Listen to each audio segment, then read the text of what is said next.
Hi guys, നമ്മുടെ ലോകം എത്ര സുന്ദരമായ ആളുകളെ കൊണ്ടാണല്ലേ നിറഞ്ഞിരിക്കുന്നത്. നിങ്ങളിപ്പോൾ വിചാരിക്കും എന്ത് തേങ്ങയാണ് ഈ പറയുന്നത്, ആളുകളുടെ മഹിമ പറയാൻ വേണ്ടിയിട്ടാണോ ഈ വന്ന് നിൽക്കുന്നതെന്ന്. എന്താ ഞാൻ പറയാൻ ഉദ്ദേശിക്കുന്നത് കൃത്യമായിട്ട് പറഞ്ഞുതരാം. നമ്മുടെ വേണ്ടപ്പെട്ടവർക്ക്, അതായത് ഫ്രണ്ട്സ്, റിലേറ്റീവ്സ്, ആരും ആയിക്കോട്ടെ, അവർക്ക് നമ്മൾ അറിഞ്ഞ ഓരോ കാര്യങ്ങൾ ചെയ്തു കൊടുക്കുന്നു. അതേപോലെ തന്നെ ഇപ്പൊ അവരെന്തെങ്കിലും ഹെൽപ്പ് ചോദിക്കുമ്പോഴും നമ്മൾ ചെയ്തു കൊടുക്കുന്നു. സത്യം പറഞ്ഞാൽ അതൊരു ഔദാര്യമായിട്ടല്ല നമ്മൾ ചെയ്തു കൊടുക്കുന്നത്. നമ്മൾ ശരിക്കും അവർക്ക് വേണോന്ന് തോന്നിയിട്ട് നമ്മൾ മനസ്സറിഞ്ഞ് ചെയ്തു കൊടുക്കുന്ന കാര്യങ്ങളായിരിക്കും അത്.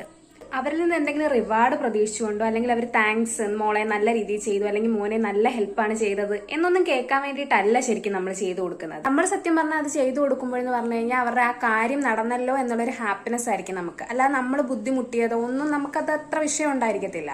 അതൊക്കെ എന്തെങ്കിലും ആയിക്കോട്ടെ. പക്ഷെ ഇവരുടെ തനി നിറം ഉണ്ടല്ലോ, അതെപ്പോഴും നമുക്ക് കാണാൻ പറ്റുന്നതെന്ന് അറിയാമോ?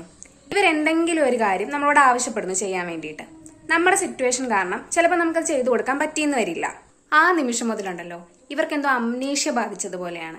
അതിനു മുമ്പ് നമ്മൾ ചെയ്തു കൊടുത്ത കാര്യങ്ങൾ, അല്ലെങ്കിൽ നമ്മൾ ഹെൽപ്പ് ചെയ്ത കാര്യങ്ങളൊക്കെ ഇവർക്ക് ഇവരുടെ മെമ്മറിയിൽ ഡിലീറ്റ് ആയി പോകും. എന്നിട്ട് പുതിയ കാര്യങ്ങൾ മാത്രമേ എൻ്റർ ആകത്തുള്ളൂ. നമ്മളെ കുറിച്ച് വളരെ മോശമായിട്ട് ഇവർ സംസാരിക്കാൻ തുടങ്ങും. നമ്മളെ കൊണ്ട് ഒരു പ്രയോജനവും ഇല്ല, അല്ലെങ്കിൽ അവൾ ഒന്നിനും ഒരു ഹെൽപ്പിംഗ് മെന്റാലിറ്റി ഇല്ലാത്തവളാണ് എന്നൊക്കെയുള്ള രീതിയിലാണ്. ഇത് എൻ്റെ ലൈഫിൽ 2 ദിവസം മുമ്പ് നടന്നൊരു ഇൻസിഡന്റ് ആണ്. ഞാൻ വളരെ സെൻസിറ്റീവ് ആയിട്ടുള്ള ഒരാളാണ്. ഇത് കേട്ട സമയത്ത്, അല്ലെങ്കിൽ ഇതിങ്ങനെ ഇവർ പറയുന്നത് ഞാൻ ഡയറക്റ്റ് ആയിട്ട് കേട്ട ഒരാളാണ്.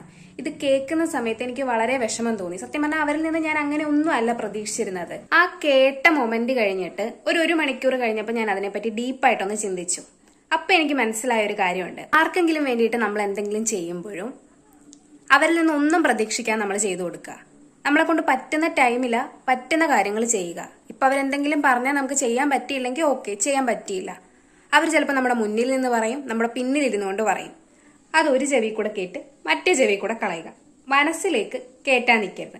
കാരണം ഇങ്ങനെയുള്ളവർക്ക് വേണ്ടിയിട്ട് നമ്മുടെ ഹാപ്പിനെസ്സും നമ്മുടെ എനർജിയും നമ്മുടെ ടൈമും ഒരിക്കലും വേസ്റ്റ് ചെയ്യരുത്. കാരണം ഇങ്ങനെയുള്ളവരുണ്ടല്ലോ, ഇവരൊന്നും ഒരിക്കലും മാറാൻ പോകുന്നില്ല. ആകെ നമുക്ക് ചെയ്യാൻ പറ്റുന്ന എന്താണെന്ന് വെച്ച് കഴിഞ്ഞാൽ നമ്മൾ മാറി ചിന്തിക്കുക എന്നത് മാത്രമാണ്. അപ്പോൾ അത്രേ ഉള്ളൂ. ബൈ.